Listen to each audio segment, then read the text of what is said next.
নিচে যে কমেন্ট আসে এখন, মূর্খ, গর্দব, মফিজ, বাড়ি রংপুর, হ্যাঁ, এরকম করে যা চিনিয়ে এরকম করে লিখে। এতে করে যেটা হয় যে দিন শেষে কিন্তু আপনাকে এই জায়গাটা মাথায় রাখতে হবে, আমার মাথায় রাখতে হয় যে না, আমি যা বলছি তা জেনে বলছি এবং তা সঠিক বলছি। তা এই যে শুরুতে বলছিলাম যে আমি কনফিডেন্টলি বলছি, কনফিডেন্টলি বলার আগে তো আমার নিজের ভেতরে সেটা থাকতে হবে, জানতে হবে। হুম? যখন আমি জানি না একজনকে সকল ৭৫৩ সদস্য বিশিষ্ট বিএনপির একটা কমিটি ছিল, এটাকে আবার ঢাউস কমিটি বলতাম। এখন ৭০০ এত মানুষের ঠিক এক্সাক্ট নাম বা পদবি যাদেরকে সবসময় আমরা দেখি তাদের হয়তো বা জানি, দু একজনকে কম দেখি হয়তো অনেক সময়। তো সেই ক্ষেত্রে কিন্তু আমরা একটা কৌশল গ্রহণ করি। কি কৌশল? যে বিএনপির একজন নেতা অথবা একজন কেন্দ্রীয় কমিটির একজন নেতা, এখন কেন্দ্রীয় কমিটির কোন পর্যায়ে কি পদ কি নাম এটা আমি জানলাম না, তাতে কিন্তু মানুষের সাথে, এবং সেও কিন্তু অখুশি হলো না বা মানুষও কিন্তু প্রশ্ন করতে পারবে, হ্যাঁ কেন্দ্রীয় একজন নেতা তিনি এটা বলছেন এরকম ভাবে। আর লাইভ রিপোর্টিং এর ক্ষেত্রে বড় সংকট যেটি হয় সেটি হচ্ছে তথ্যের ঘাটতি।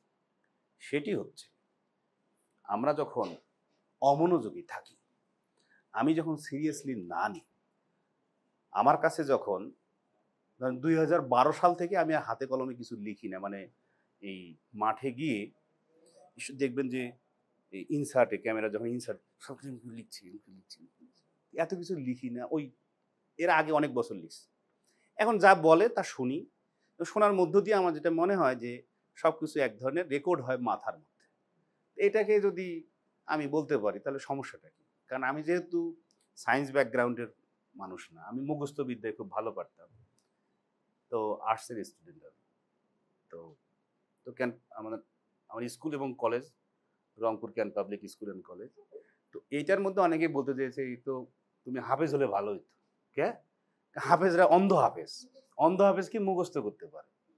এখন আমার কাছে মনে হয় যে প্রশ্নমালা ২ এর ৩, অঙ্ক নম্বর ৭, এখনো যদি আমাকে কেউ বলে, আমি হয়তোবা আমার মনে হয় যে এখন আমি পারব অঙ্কটা করে দিতে এবং রেজাল্টও এক্সাক্ট রেজাল্ট হবে। কিন্তু একটু যদি ঘুরায় দেন তাহলে আমি কিন্তু পারব না। কারণ আমি এরকম ছাত্র।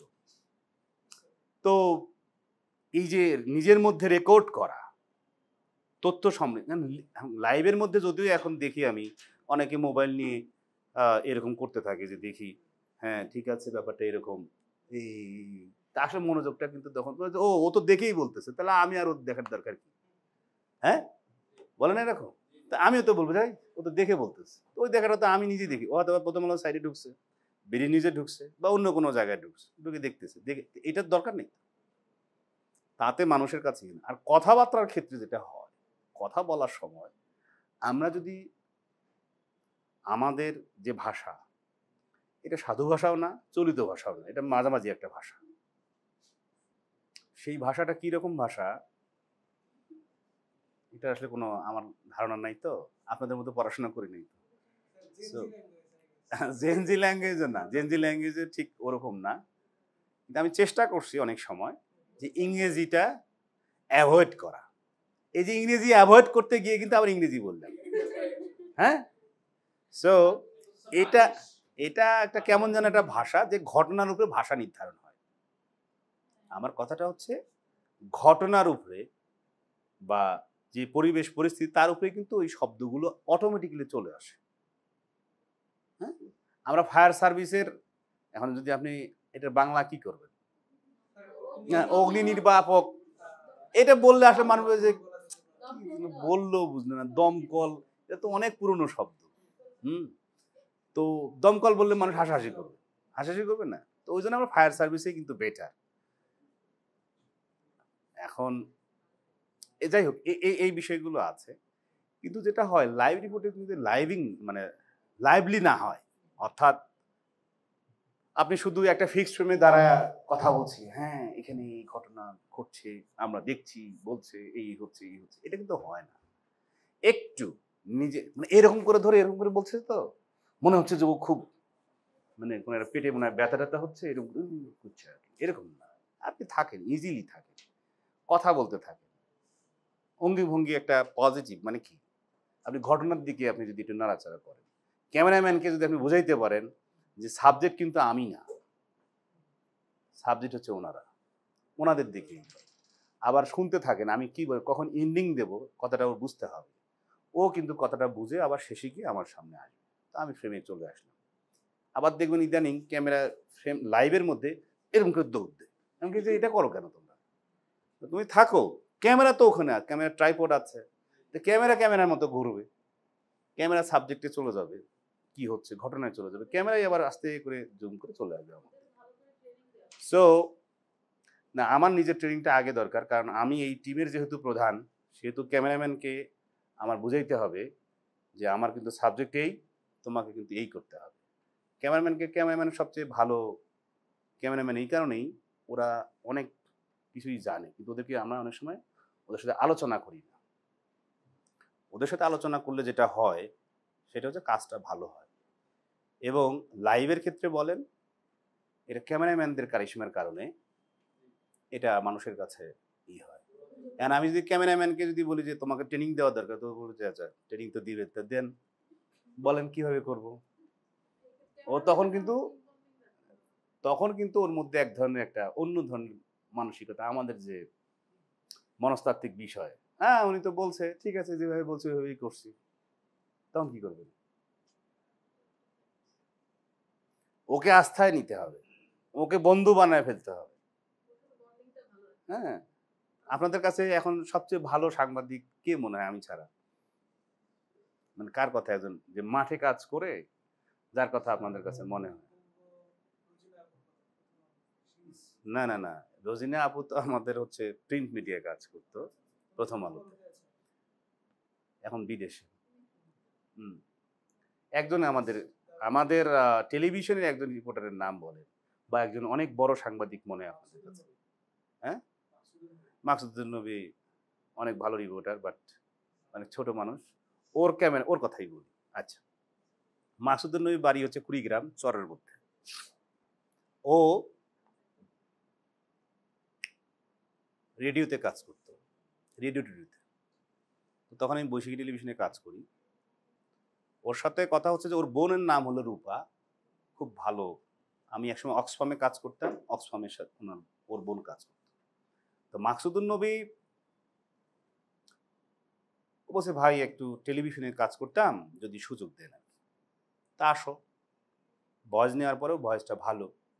তখন আমার বস ছিল ইশতিয়াক রেজা এবং মঞ্জুর হাসান বুলবুল, বৈশাখী টেলিভিশন। এটা 2009 সালের কথা বলছি, বা 10 সালের হবে। যাই হোক, ওকে আমি রিপোর্টার হিসেবে পরে নিয়োগ হল, স্টাফ রিপোর্টার হিসেবে। তো ও কি কাজ করে, ওর দেখবেন ছবির ফ্রেম কিন্তু আলাদা। ও যে রিপোর্ট করে, রিপোর্টার অ্যাঙ্গেল একটু আলাদা। এগুলো কিভাবে সম্ভব হয়? আপনি কি ভয়েস ওভার শুনেন নাকি ছবি দেখেন? দুইটা মিল করে কিন্তু একটা জিনিস হয়। এখন ওর যেটা হলো যে ও আসলে পছন্দসই কোনো ক্যামেরাম্যান পাচ্ছে না, যাদেরকে পাচ্ছে তাদেরকে দিয়ে কাজ করছে। আচ্ছা, ঘটনাটা বলি তাহলে আপনারা বুঝতে পারবেন ক্যামেরাম্যান নিয়ে যেহেতু কথা উঠছে। তো জালাল নামে একটা ছেলে ছিল আমাদের পিয়ন, মানে চাটা খাওয়াইতো আর কি। এখন জালাল ওই চা দেওয়ার সময় কানে স্যার আমি কিন্তু ক্যামেরা শিখছি। আমি কি ক্যামেরা শিখছি? না আমি রাতের মধ্যে শিখি।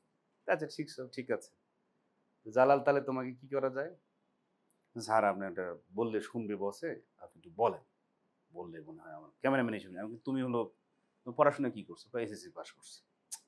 তো না, বলছে আপনি বললেই হবে। তো হয় না, এটা আসলে করা যায় না। কারণ একজন টি বয়কে আপনি কখনো ক্যামেরাম্যান হিসেবে নিতে পারবেন না। তো ঠিক আছে, কোনো একদিন তখন খন্দকার দেলোয়ার হোসেন বেঁচে ছিল, বাংলাদেশ বিএনপির মহাসচিব। এরকম এটা আমি যাব, ক্যামেরাম্যান নাই অফিসে, ক্যামেরা আছে, আসে নাই একজন, তাহলে কি করা যায়? তখন আমি বললাম যে জালাল তোমার সমস্যা কি? কয় না ভাই সমস্যা নেই, আমি তো বসেই আছি, কি আপনি যেতে হবে কোথাও? চলো। তা আমি যাই ক্যামেরাম্যানকে জালালকে নিয়ে যে স্টোরে বলছি যে ক্যামেরা নাও, স্টোরে বলছে যে না ক্যামেরা দেওয়া যাবে না। আমি বলছি আমাকে দেওয়া যাবে? তো বলছে হ্যাঁ আপনাকে দেওয়া যাবে। আচ্ছা এই জালাল তুমি গাড়িতে ওঠো। ওকে নিয়ে গেছি, কাভার করছে। অফিসে আসার পরে দেখি যে সব ক্যামেরাম্যান স্ট্রাইক করে বসে আছে। কি স্ট্রাইক? হেই শফিক ভাই একটা পিয়নকে নিয়ে যায়, একটা টি বয়কে নিয়ে যায় ক্যামেরা হাতে তুলে দিছে, এটা হতে আমরা কেউ ওনার সাথে কাজ করবো না, অফিসে পুরো স্টাইল। আচ্ছা ঠিক আছে। এখন তো আমার বস মঞ্জুল হাসান বুলবুল ভাই উনি বলে যে এটা তুমি কি কাজ করলা? তাই আমি ভাই এটা তো বলতে পারতাম, এটা কেন করছো? আমি ভাই দেখেন কাজটা, ও কি কাজ করছে। টি বয় হওয়া তো অপরাধ না, ওর বাড়ি টাঙ্গাইল, ও পড়াশোনা বেশি করতে পারে নাই, বিয়ে করছে, বউ চলে গেছে, যেখানে রাগ করে ঢাকায় আসছে, এসে একটা এখন কি করবে? আচ্ছা ঠিক আছে চলো প্যানেলে গিয়ে দেখে ও যে ফ্রেমে কাজ করে, এটা তো টিম এন্ডাস। তো বলছি যে এটা কি হলো? জালাল তুমি কি তুলছো? তখন সন্দেহ তৈরি, হ্যাঁ আমি তো তুলছি। আচ্ছা তুমি এরকম কাজ করতে পারো? শফিক বলেন তো কিভাবে করছে? এই ও তো গেছে গিয়ে আমাকে বুঝেছে যে এই ঘটনা, তুমি এইভাবে ছবি নিও। তো বলছে ভাই আমি কিছু ছবি আলাদা করে নিই, আর আপনারা যেগুলো লাগবে সেগুলো তো আমি নেবই। অ্যান্ড দেন আমরা তো আসলাম। বলছে যে না, ও তো আসলে আমাদের কোনো ক্যামেরাম্যানের ফ্রেম তো এরকম না, এত ভালো ফ্রেমে ছবি নিতে পারে। ঠিক আছে, ক্যামেরাম্যানদের সাথে উনি বসে বলে যে দেখো সে টি বয়, বাট সে আজকে যে কাজটা করছে আমার মনে হয় যে তোমরা যে স্ট্রাইকটা করছো আমি একটা ডিসিশন দিচ্ছি, নাহলে তোমরা কাজ করবা না মানে শফিকের সাথে। তাহলে শফিককে একটা আমি করি যে শফিককে একটা পানিশমেন্ট দিচ্ছি। কি পানিশমেন্ট? যে ওই ক্যামেরাম্যানই তার সাথে কাজ করবে, অন্য ক্যামেরাম্যান কাজ করবে না। হ্যাঁ ঠিক আছে, এইবার উচিত শিক্ষা হচ্ছে। এখন তারপরে মাকসুদুর নবী ওকে নিয়ে যে একদিন কাজ করে বলবে ভাই এ তো খুব ভালো, আমি মনে হয় কিছু একটা করতে পারবো টেলিভিশনে। আমি কেমনে? ছবি ছাড়া তো হবে না, ছবিটাও ভালো তুলতে পারে। যাই হোক, লাইভে ইসের মধ্যে ও তখন ক্যামেরাম্যান হয়ে গেল। বাই দিস টাইম আমরা 1 মাস পরে একজন পিয়ন নিয়োগ, মানে ওই টি বয় নিয়োগ দেওয়া হলো, তাকে ক্যামেরাম্যান হিসেবে, অ্যাসিস্ট্যান্ট ক্যামেরাম্যান হিসেবে নিয়োগ দেওয়া হলো। স্যালারি 2000 টাকা বাড়লো। কেন আসলেও কি হবে, এটা একটা ঝামেলা। পরে ও বৈশাখী থেকে চ্যানেল 24-এ আসলো, তখন ওই জালালকেও নিয়ে আসলো। জালালের বেতন ছিল 12,000 টাকা, 11,000 টাকা। সেখান থেকে জালালের বেতন হলো 34,000 টাকা। এখন বাংলাদেশে হাইয়েস্ট যে কোনো ক্যামেরাম্যান যদি বেতন পায় সেটা জালাল পায় 1,13,000 টাকা। এখন আপনি যে বললেন যে মাকসুদুর নবী, ওই যে মাকসুদুর নবী, ওকে যদি রেডিও থেকে এই টিভিতে যদি না আসতো, তাহলে কি ও নিজেকে উপস্থাপন করতে পারতো, তুলে ধরতে পারতো? টেলিভিশন হচ্ছে একটা মাধ্যম যেটার মধ্য দিয়ে আমি, আপনি, আমরা নিজেদেরকে, আমাদের ভেতরে যদি সত্যিকার অর্থে কিছু থেকে থাকে, এটা আমরা তুলে ধরতে পারি। এই তুলে ধরার মাধ্যম হচ্ছে গণমাধ্যম, মানে টেলিভিশন। গণমাধ্যম মানে টেলিভিশন। তো এই টেলিভিশনে যেমন নিজেকে তুলে ধরার মধ্য দিয়ে আপনি নিজের কেরিয়ার অনেক উপরে নিতে পারবেন, নিজের যোগাযোগ অনেক উপরে নিতে পারবেন, নিজেকে একজন গ্রহণযোগ্য মানুষ হিসেবে তৈরি করতে পারবেন। তৈরি করার পেছনের যে গল্প, সেগুলো কিন্তু অনেক বড় গল্প, অনেক কাঠখোর। আমি জানি না আপনাদের কারো কোনো গ্যাস্ট্রিক আছে কিনা। যার গ্যাস্ট্রিক নাই, আমি মনে করি আমার প্রথম যখন আতাউস সামাদ স্যারের সাথে আমি, ওনাকে স্যার বলতাম এই কারণে, উনি ঢাকা বিশ্ববিদ্যালয়ে পড়াতেন, বিবিসির ছিল, যে আপনি তো জেল থেকে বেরোছেন কবে? আমি পরশুদিন। আচ্ছা গ্যাস্ট্রিক আছে? যে না, তার গ্যাস্ট্রিক হলে কি নিতে পারবেন? তার মানে সাংবাদিকদের গ্যাস্ট্রিক হয়। কি কারণে হয়? সাংবাদিকরা, আমরা প্রথমত কোনো টাইম টেবল, কোনো রুটিন আমাদের কিচ্ছু নেই। আমাদের কোনো ব্যক্তিগত লাইফ তাও নাই, আমাদের কোনো পারিবারিক লাইফ তাও নাই। আমার আত্মীয় স্বজনের মৃত্যুবরণ করার ক্ষেত্রে অনেক সময় দূর এবং ইসের ঘটনার কারণে কিন্তু যেতে পারি না, এবং দাওয়াতে যেতে পারি, অসামাজিক মানুষ হয়ে যায়। একটা সময়ের মধ্যে গিয়ে অসামাজিক মানুষে পরিণত হয় সাংবাদিক। এই যে অসামাজিক পেশা, আপনারা তো বাইরে টেলিভিশনে অথবা ইসের মধ্যে খুব সুন্দর কথা বলে, সুন্দর দেখেন, এর পেছনের গল্প জানেন? এই যে আমি এখানে যখন আসছি ঠিক 2টা বাজার 2 মিনিট আগে আমি বিশ্ব সাহিত্য কেন্দ্রে ঢুকছি। 2 মিনিট আগেও কিন্তু আমি অন্য একটা টেন্সের মধ্যে ছিলাম। কেন ওখানে যাও নাই, কেন এটা করো নাই, কে করছে, ওকে ধরো, ওকে শোকজ করো, ওকে বলো, ওকে নিয়ে আসো, ওকে, আমি আসতেছি অফিসে, এসে আমি দেখব। এটা হয় কি, এটা এমন এক প্রেশারের কাজ আপনি জানেন না যে এদিক থেকে বোম মারছে, ওদিক থেকে গুলি করছে, আপনি মাঝখানে। আপনি এমন এক জায়গায়, যে জায়গা থেকে আপনি আজকেই শেষ। এবং যদি আমার মতো কেউ আবার হয়, তাকে টার্গেটেড গুলি করবে। গুলি করলে যেটা সুবিধা হয়, যেটা 28 অক্টোবরে আপনি দেখবেন যে অনেক রিপোর্টার লাইভে ছিল। আমি কিন্তু লাইভে ঢুকছি হলো ঘটনার একটু আগে থেকে, বেশি আগে ছিলাম না। ইনফরমেশন ছিল, কারণ তারা লাস্ট সব শেষ 8 বছর ধরে চেষ্টা করছে অ্যাসিনেশনে। আমাকে তারা হত্যা করবেই।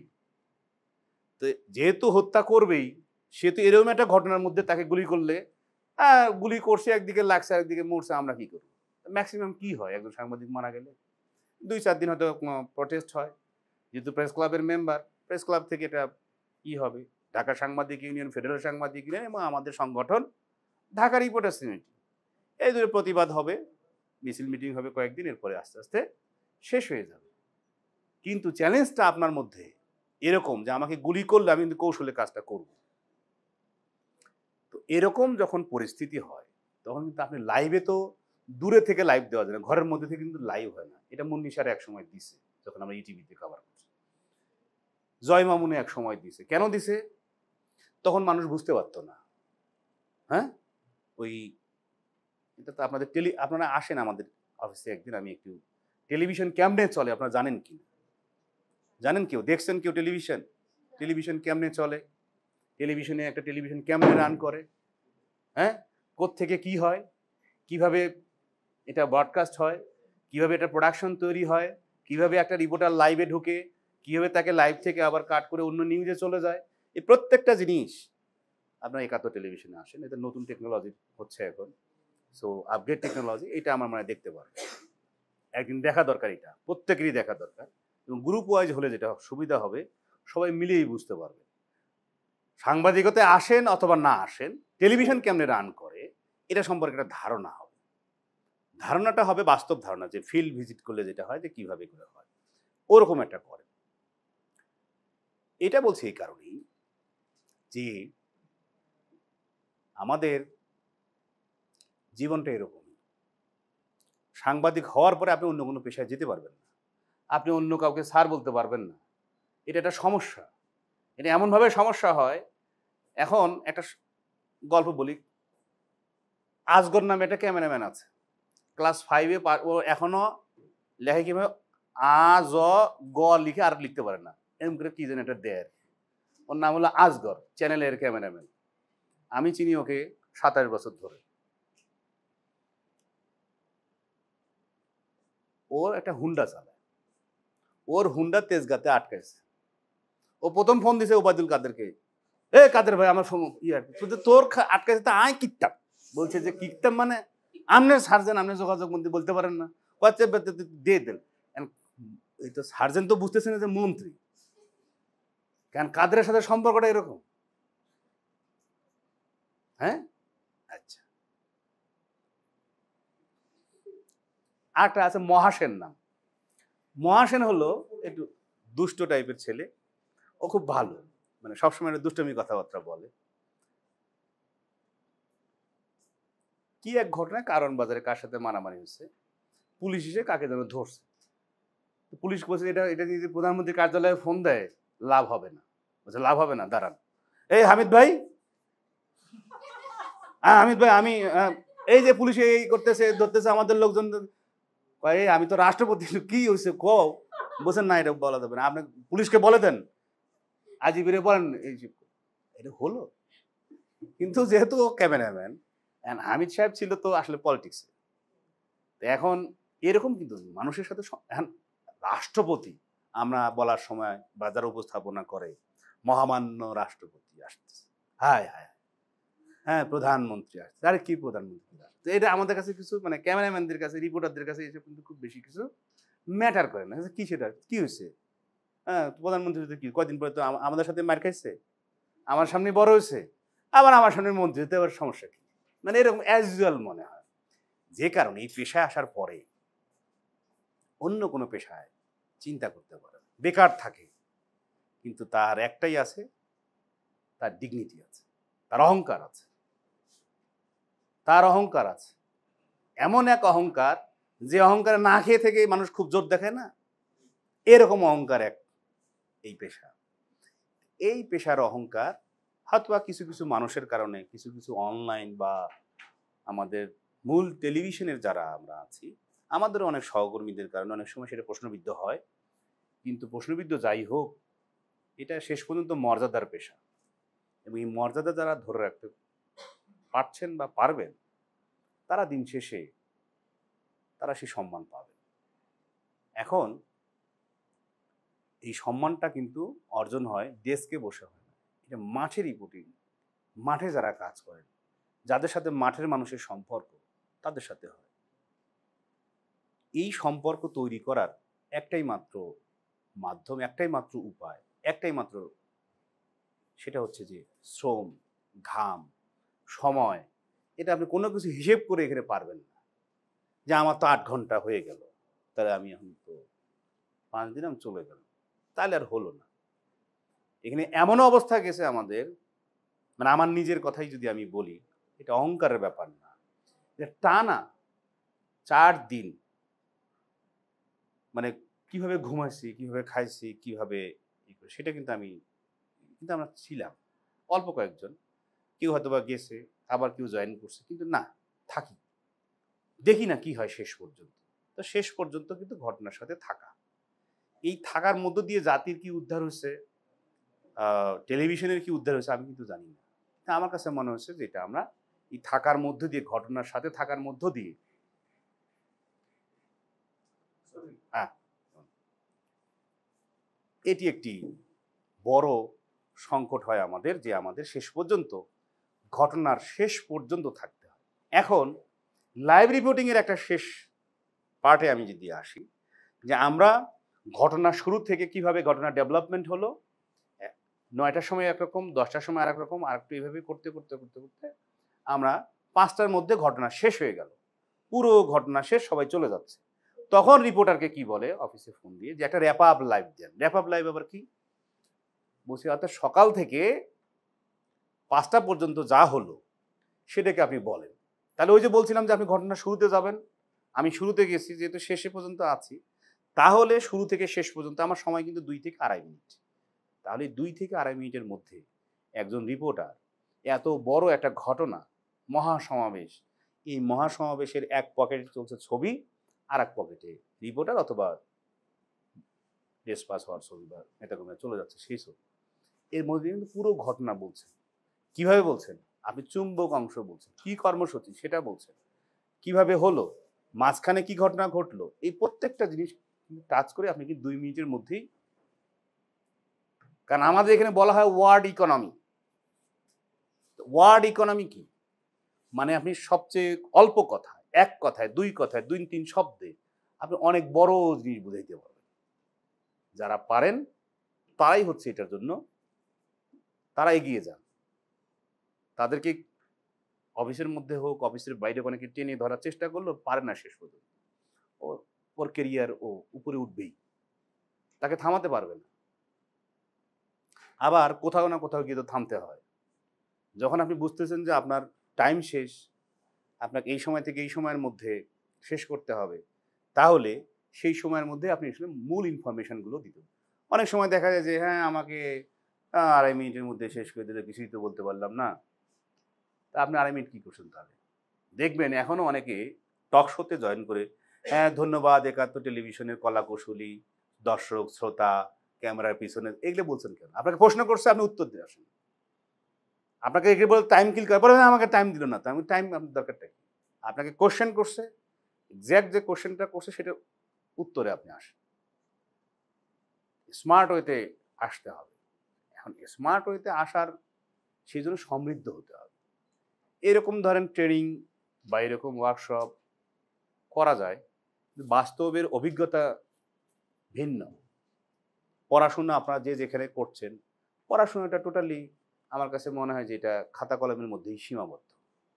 এটাকে যদি সত্যি কর্মজীবনে, সেটা সাংবাদিকতা পেশা, অন্য যে কোনো পেশায় হোক, এই সাংবাদিকতার কিছু জ্ঞান যদি নিজেদের মধ্যে থাকে, তাহলে আলোচনার মধ্যেও আপনি নিজেকে আলাদা করতে পারবেন, কথার মধ্যেও আপনি নিজেকে আলাদা, কারণ তারা সবসময় আপডেট থাকে, সাংবাদিকরা সব সময় আপডেট থাকে। এরপরে কি হয়েছে, এখন কি হচ্ছে, পরে কি হবে, কালকে কি হবে, ওই ঘটনার কদ্দূর হয়েছে, প্রত্যেকটা নেশার মতো একটা। এই নেশায় আমাদেরকে কিন্তু লাইফটাকে এই 27 ইয়ার্স আমি এই নেশার মধ্য দিয়েই আমাদের চলছে। আমি যে কথাগুলো বললাম এগুলো শুরুতে যেহেতু বলছি যে আমার ওরকম পড়াশোনা নাই, আমার আপনাদের মতো এরকম একাডেমিক কোনো বিষয়ও নাই। আমি হলো দেখে দেখে শেখা, বাধা পেয়ে শেখা, এবং বাস্তব মানে হাতে কলমে শেখা।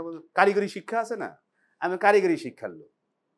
এই কারিগরি শিক্ষাতে যা এখন পর্যন্ত আমার মনে হয় সেটি আপনাদের সাথে শেয়ার করলাম।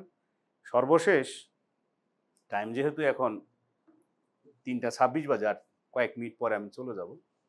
আপনাদের দিক থেকে যদি কোনো বিষয় থাকে আপনারা বলতে পারেন, কোনো মতামত না, কোনো প্রশ্ন।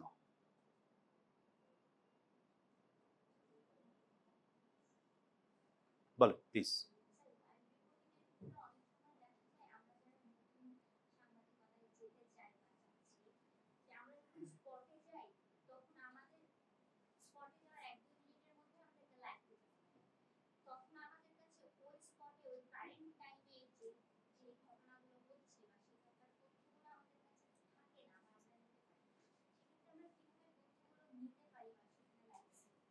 ওকে, ভালো প্রশ্ন।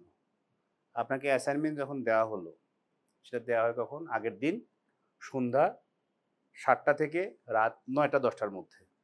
কি অ্যাসাইনমেন্ট দেওয়া হয়েছে? এই ওয়ার্কশপ যদি কভার করতে দেওয়া হয় তাহলে ওয়ার্কশপটা কি, এখানে কি কোন সংগঠন, এগুলো কিছু তথ্য, এবং এখানে কন্ট্যাক্ট পার্সন দেওয়া আছে যে আপনার প্রেস লিস্ট দিচ্ছে, ওই কন্ট্যাক্ট পার্সনের সাথে যোগাযোগ করেন। সাংবাদিক কিন্তু ঘুমের মধ্যেও সাংবাদিক, এ কিন্তু ওই যে 24 ঘন্টাই সাংবাদিক। মানে কি, কালকে আমি ওই অ্যাসাইনমেন্টে যাবো, তাহলে ওখানে কি আছে, এটা আমি যে সাংস্কৃতিক, ওটা তো একটা আছে বিনাশ কেন্দ্র আছে না, সাংস্কৃতিক বিনাশ কেন্দ্র আছে না একটা পরিবারে, হ্যাঁ, যে ওটাতে কি না, বা তাহলে এটা বিশ্ব সাহিত্য কেন্দ্র। প্রথমেই হয়তো বা স্যারের কথা মনে হবে, আব্দুল্লাহ আবু সাঈদ স্যারের কথা, যে স্যারের, ও আচ্ছা হ্যাঁ, তাহলে এটা কোথায়, বাংলা মোটর, তাহলে বাংলা মোটর যাবো কিভাবে, এইভাবে যাব, তাহলে কয়টার সময় যাব, কিভাবে যাব, ঘটনা কি এই। তাহলে এখানে দেখলাম যে একটা নাম্বার দেওয়া প্রেস লিজের, এখানে শামীম ভাই আমি অমুক বলছি, ভাই আমাকে কি একটু বলতে পারেন কালকে প্রোগ্রামটা আসলে কি কিভাবে কি কি করছেন আপনারা। ওনায় হয়তো বিরক্ত হচ্ছেন একবার, দ্বিতীয়বার আবার ফোন দেন, ভাই আমি আপনার কটার সময় ফোন দিলে একটু পাবো। এই যে প্রিপারেশনটা নিচ্ছেন না, প্রিপারেশন নিয়ে যখন সকালবেলা এখানে আসলেন তখন কিন্তু অলরেডি আপনি কিছু তথ্য পেলেন। এরকম একটা মধ্য দিয়ে কিন্তু আমাদের সামনে আগাতে হয়। এবং এখন আপনি বলছেন যে আমি যাওয়ার পরে, যখন এখানে ঢোকার পরে বলছেন যে ঠিক আছে ওয়ার্কশপে আমরা লাইভে যাব, তাহলে আপনি কি বলবেন? হ্যাঁ, এখানে কিছু ছেলে মেয়ে আছে, তারা বিভিন্ন বিশ্ববিদ্যালয়ে পড়াশোনা করছে, তারা সাংবাদিকতার বিষয়ে এটা বেসিক বুনিয়াদি একটা জার্নালিজমের তারা একটা মানে এখানে একটা ট্রেনিং হচ্ছে, এই বললে তো মানুষ হবে না। এটার উদ্দেশ্য কি, এই ওয়ার্কশপের এই ট্রেনিংয়ের উদ্দেশ্য কি, এটা কি ওনারা বলতে পারবে? এটা যারা আয়োজক তারা বলতে পারবে এটার মধ্য দিয়ে ওনারা কি করতে চান। তো সেটা করতে হলে, তো সেটা তথ্য পেতে হলে তো যোগাযোগ করতে হবে। আসলে সাংবাদিক বেসিক জার্নালিজম নিয়ে যখন আপনি সার্চ দিবেন, এখন তো সাংবাদিকতা সহজ, কারণ এখন অনেক কিছু পাওয়া যায় হচ্ছে ইন্টারনেটে। আগেও কঠিন ছিল, আগে যোগাযোগ করতে হতো, দেখা করতে হতো, বলতে হতো, জানতে হতো, এবং ওনারাও বলতো হ্যাঁ এখন কেন জানাবো, পরে, এরকম। এখন সবাই একটু সহজ, তো এই সহজভাবেই তথ্যগুলো পাওয়া সম্ভব, যে কারণে আপনি এসে ঢোকার পরেই আপনাকে বলার পরে হ্যাঁ এই সংগঠন তারা এই করছে, তারা এটার মধ্য দিয়ে এত ছেলে মেয়েকে তারা একত্রিত করছেন যারা সাংবাদিকতায় আসবেন, এবং আগামী দিনে তারা সাংবাদিকতা নেতৃত্ব দিবেন, আগামী দিনে তারা সংবাদ মাধ্যমে ভূমিকা রাখবেন, এবং সেই ভূমিকাটা কি, সত্য বস্তুনিষ্ঠ ভূমিকা কীভাবে রাখবে, এই জন্য তারা কয়েকজন রিসোর্স পার্সন, কয়েকজন মাঠের রিপোর্টার, তাদেরকে তারা নিয়ে এসে তাদেরকে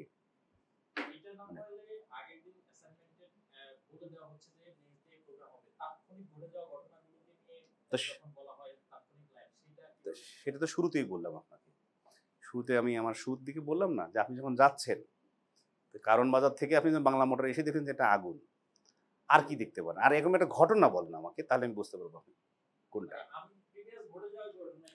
প্রিভিয়াস কি ঘটনা? হ্যাঁ। আচ্ছা, ওকে ওকে ওকে ওকে, আসতেছে। হ্যাঁ, বলেন।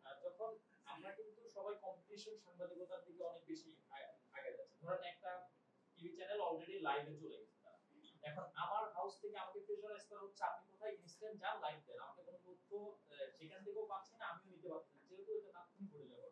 তো সেই ক্ষেত্রে আমি কিভাবে এটাকে ওভারকাম করে তাৎক্ষণিক লাইভ? ওকে, এটা খুব সহজ। সহজটা হচ্ছে এরকম যে প্রথমত আপনি তো যখন অফিস থেকে রওনা হলেন, এই ঘটনা আপডেট কিভাবে পান? নিজের তো টেলিভিশনে আপনি জানেন, নিজের অফিসিয়াল যে হোয়াটসঅ্যাপ বা ফেসবুক গ্রুপ আছে না, ওর মধ্যে অনেকে অনেক তথ্য দিচ্ছে। একই রকমভাবে অন্য নিউজ পোর্টালগুলো কি তথ্য দিচ্ছে সেটা তো আপনি জানেন। যেহেতু ওটা কার্গো ভিলেজে আগুন, এখন কার্গোটা কি সেটা সম্পর্কে ধরেন আমার কোনো ধারণা নাই। ওখানে কি কেমিক্যাল থাকে না শুধু ইকুইপমেন্ট থাকে, বা যা নিয়ে আসা হয় বিদেশ থেকে সেগুলোই ওখানে জমায়েত করে রাখা হয়, পরবর্তী সময় হয়ে যায়। এই জিনিসগুলো জানার জন্য আপনি প্রথমত আপনি দেখবেন যে অলরেডি ঘটনা ঘটার সাথে সাথে কিন্তু কিছু ইনফরমেশন আসে। এই ইনফরমেশনগুলো বিভিন্ন মাধ্যমে, যে বললাম, হয়তো আপনি প্রথম আলোর সাইডে ঢুকছেন, ডেইলি স্টারের এসে ঢুকছেন, বা অন্য টেলিভিশনগুলোর মধ্যে, এবং নিজের যে হোয়াটসঅ্যাপ বা যে অফিসে আপনি কাজ করছেন সেই অফিসের ইন্টারনাল গ্রুপের মধ্যেও অনেক অনেক তথ্য দিচ্ছে। এখন এই যে তথ্যের আবার প্রতিযোগিতা বা এটা ভেরিফিকেশন করে সঠিক তথ্যটা কি আসলে আগুনটা ৮ নম্বর গেটে লাগছে নাকি ৬ নম্বর গেটে লাগছে, এটা আসলে লাগার কারণ কিন্তু আগুনের ক্ষেত্রে কিন্তু আমি শুরুতে কিন্তু কোনো কারণ খুঁজে পাবো না, কারণ খুঁজতে যাওয়া ঠিক না। কি কারণে আগুন লাগছে, ক্ষয়ক্ষতির পরিমাণ কত, এটা যদি প্রশ্ন প্রথম করে থাকে সেটা কিন্তু একটা মহা ভুল। কারণ আগুন কি কারণে লাগে আর ক্ষয়ক্ষতি কি হয়, এই দুটোই কিন্তু পরে বের হয়।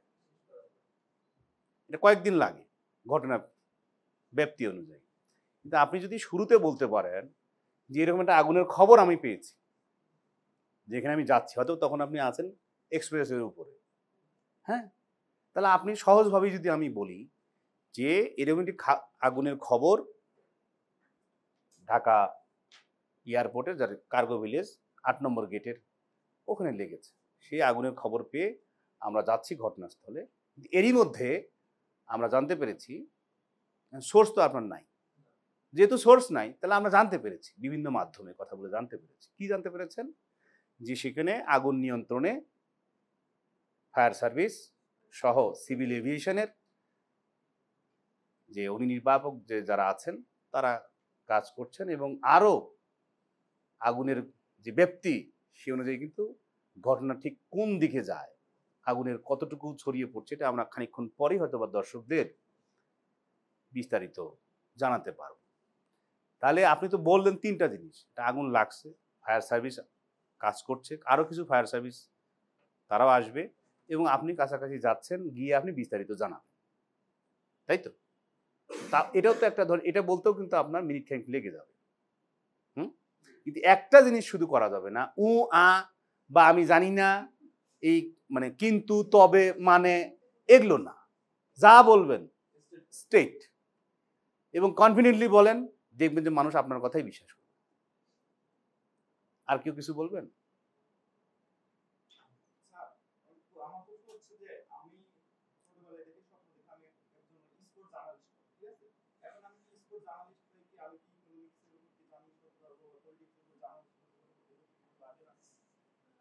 সাংবাদিকের কোনো, আমরা যদিও এখানে বিট সাংবাদিকতা করি, কিন্তু দিন শেষে ঘটনার পরিপ্রেক্ষিতে এটা কিন্তু কে কখন কোন জায়গায় কাজ করতে হয়, কোন প্রেক্ষাপটে কাকে কখন কোন জায়গায় যেতে হয়, এটা কিন্তু কেউ নির্ধারণ করতে পারে না। এটা সব কিছু মিলে এরকম হয়। প্লিজ।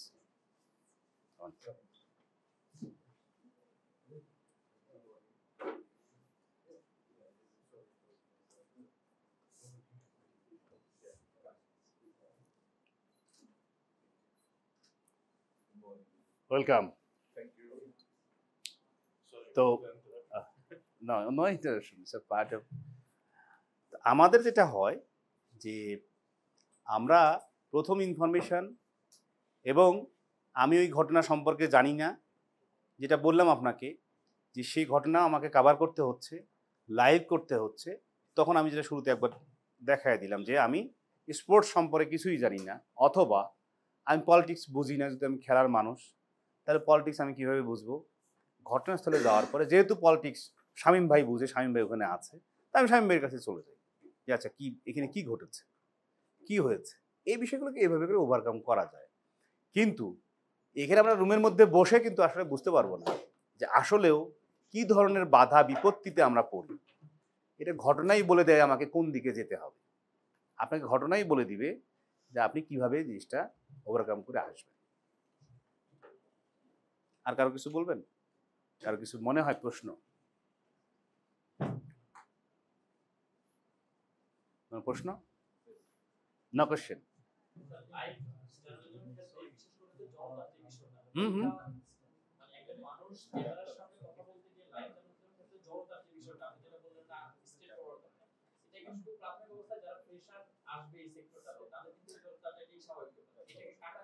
হ্যাঁ, খুবই সিম্পল। আপনি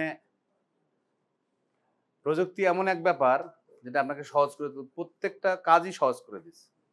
আপনি নিজের মোবাইলে নিজে এরকম করে ভিডিও করেন, এখানে দেখে আপনি বলতে থাকেন একটা ঘটনা, তো বলতে বলতে আপনার মধ্যেই জড়তাটা কেটে যাবে।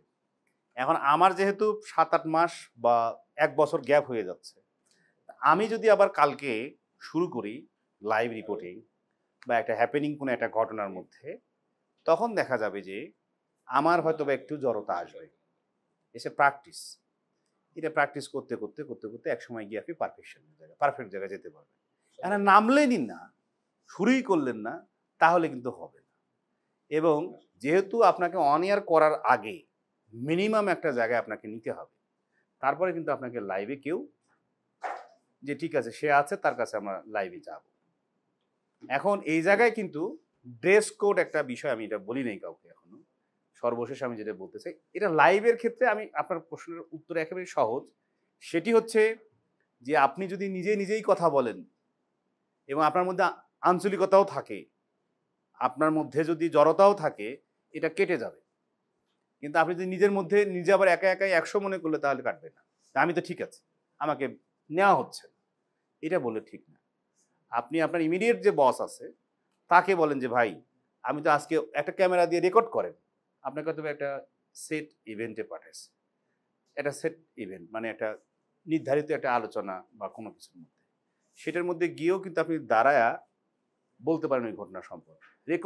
রেকর্ড করে নিয়ে আসলেন, প্যানেলে দিলেন, যারা লাইভে ভালো করে তাদেরকে বলেন যে ভাই দেখেন তো আমার কোন কোন জায়গায় সমস্যা, আমি কীভাবে এটা ঠিক করতে পারি। হাতে ওঠে ভাই পরে দেখবো না, আর দেও এমনি ঠিক হয়ে যাবে না ভাই, একটু দেখেন, এটা ঘুরতে হবে, এটা একটু ঘুরতে হবে, তেল দিতে হবে।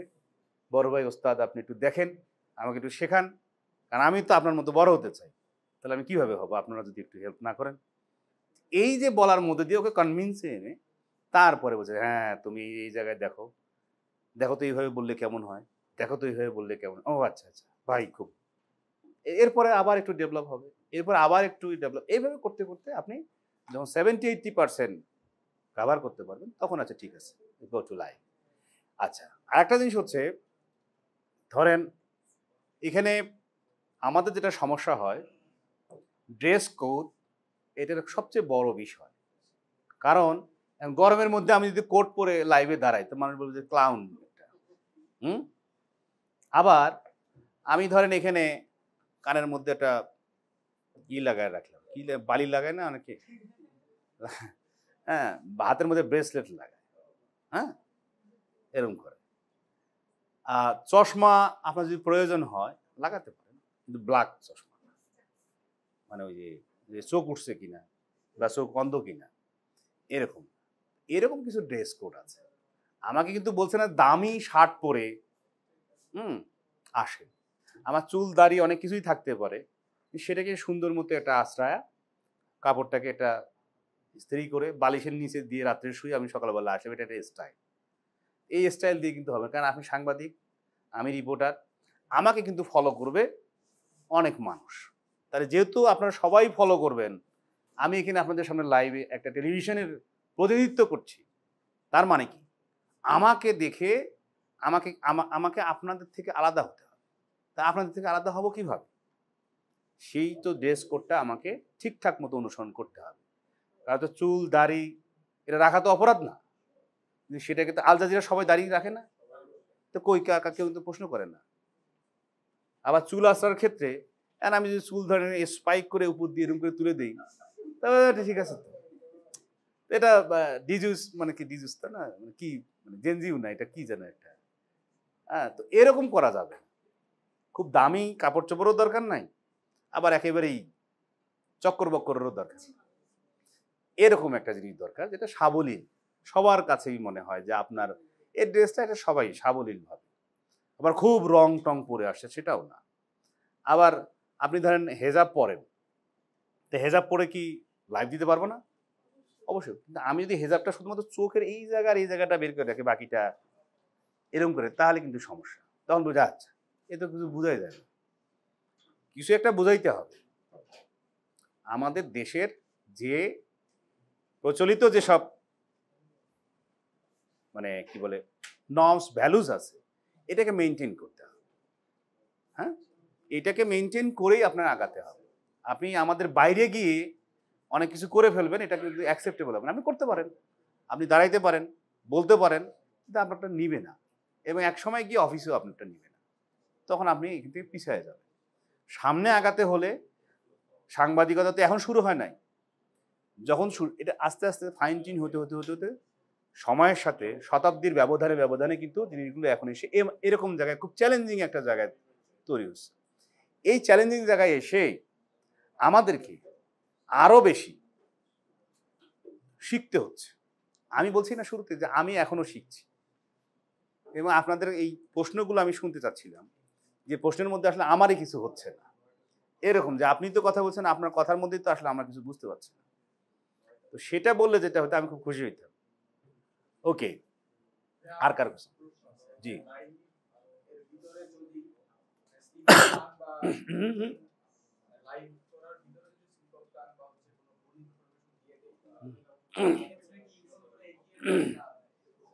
না, ধরেন আপনি ভুল করে বললেন, কারণ আপনি তো পলিটিক্যালি বায়াস না, কিন্তু যুব দলের সভাপতিকে যুবলীগের সভাপতি বলেই বলে ফেলছেন, আর কি করবেন, তাই না? আপনাকে কিন্তু কারেকশন দিতে হবে, সেলফ কারেকশন। দুঃখিত, আমি ভুলে যুবলীগের সভাপতি বলছেন, মূলত তিনি যুব দলের সভাপতি। লাইভের মধ্যে বলে দেন, কোনো সমস্যা নেই, দুঃখিত বলে বলে দেন। এবং আপনি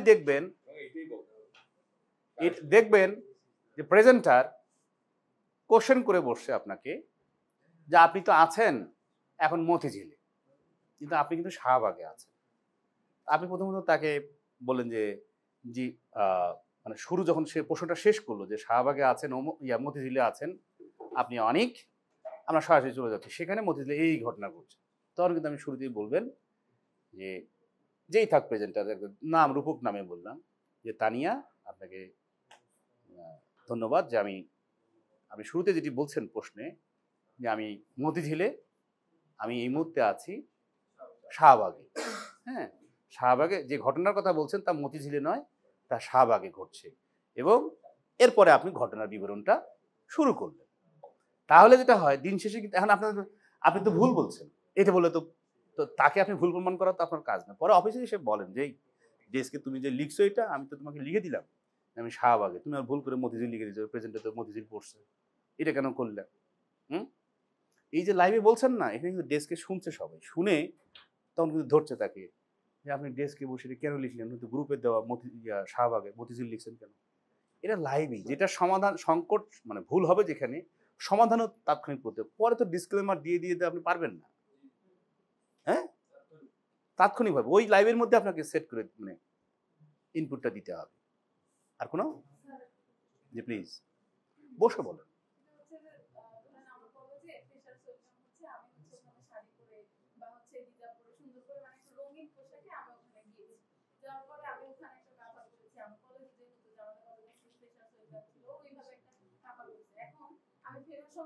আমার কলেজে, আচ্ছা, হ্যাঁ, তারপরে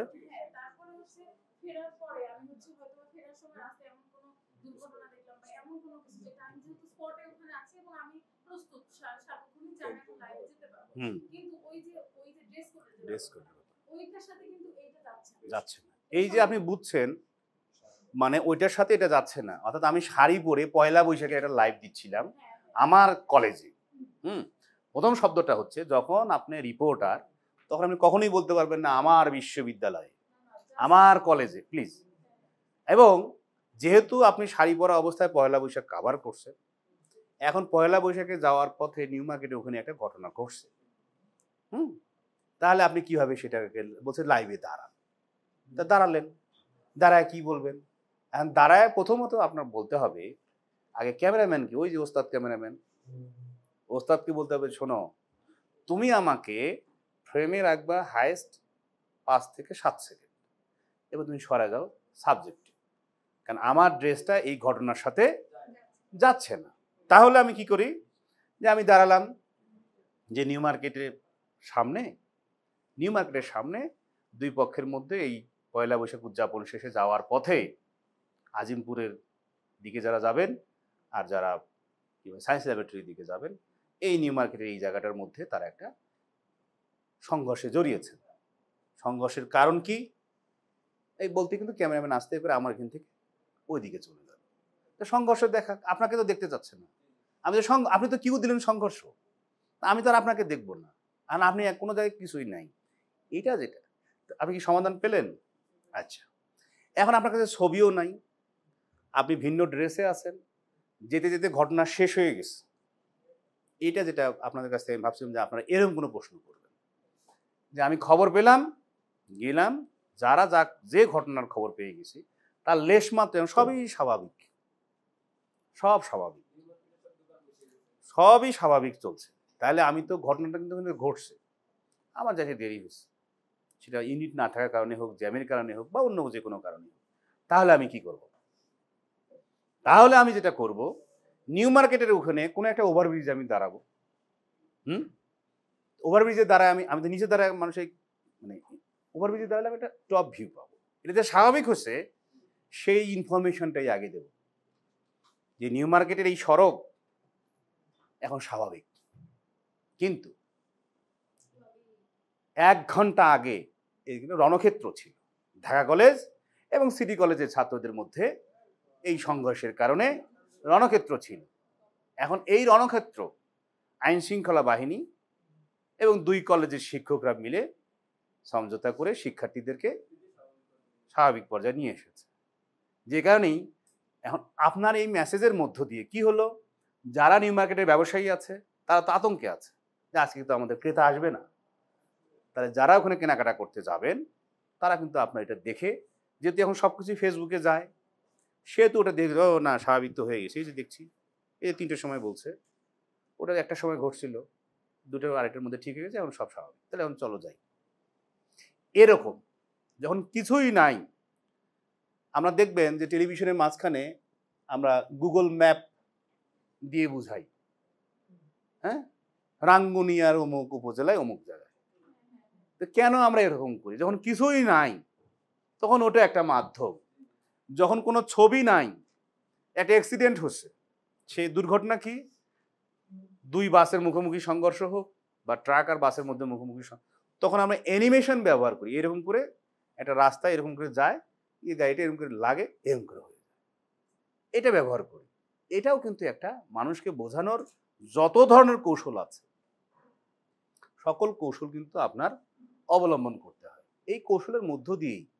এবং আপনি ওই ছবি দিয়েই আপনি যদি লাইভে দাঁড়ান, আপনি যদি এক পাশে যদি ওই ছবিটা চলে, আর এক পাশে যদি রিপোর্টার দাঁড়ায়, নিউজ রুমে দাঁড়ায় আমরা লাইভ দিই না, নিউজ রুমের সাবজেক্ট কি থাকে, কতগুলো স্ক্রিন থাকে, ও বিভিন্ন টেলিভিশন চলছে, আর এক পাশে ওই ঘটনার হয়তো কিছু ছবি আছে বা জিবি শট যেটা আছে, মানে যেখানকার যে অবস্থা ওই ছবিগুলো নিয়ে এসে এক প্রকারে আরো বলতে থাকে। তখন ছবির চাইতে আমি যে ইনফরমেশনগুলো পাইছি সেই ইনফরমেশনগুলো কিন্তু মানুষের কাছে গ্রহণযোগ্য হয়। এখন নেপালে জেনজির যে ঘটনা, এখন নেপালে আমরা লাইভে হয়তো অন্য দিক থেকে ছবি পাচ্ছি, কিন্তু ছবির উপরে বলার মতো নেপালের একজন লোককে আমি পাইলাম, সে বলছে ইংরেজিতে, তাকে তো আমি বেশিক্ষণ রাখতে পারছি না, তাহলে আমি কি করব? তাহলে ইন্টারন্যাশনাল ডেস্কে যে কাজ করে তাকে বলা যে তুমি একটু দাঁড়াও, তুমি একটু বলতে থাকো। তো সাংবাদিকতা, লাইভ রিপোর্টিং, টেলিভিশন যতক্ষণ লাইভ থাকবে, অর্থাৎ বাংলাদেশের বেশিরভাগ টেলিভিশন সকাল 7টা থেকে, কেউ কেউ সকাল 6টা থেকে, বেশিরভাগ টেলিভিশন লাইভ চলে রাত 12টা থেকে 1টা এবং কারো কারো ক্ষেত্রে 2টা। এই যে সকাল, আমি যদি আইডিয়ালভাবে মাঝামাঝি ধরে নেই যে সকাল 7টা থেকে রাত 1টা, এই সময়টার মধ্যে যারা লাইভ কানেক্টিভিটিতে যারা এগিয়ে থাকেন, তারাই দিন শেষে তাদের টেলিভিশন রেটিং বলেন, তাদের টেলিভিশনের টিআরপি বলেন, যদি এটা অবিশ্বাস্য, এটা ফ্রড, তারপরেও এটা একটা তার দর্শকদের কাছে এগিয়ে থাকে। কারণ বাংলাদেশের মানুষের জরিপে দেখা যায় এখনো 73% মানুষ তারা আপডেট জানতে চায়। কি হলো, তারপরে কি, শীত ঠিক হয়েছে কিনা, আরো কেউ মরল কিনা, আহত হলো কিনা, এই নানান বিষয় জানতে চায়। এটার একমাত্র জানানোর উপায় হচ্ছে লাইভ।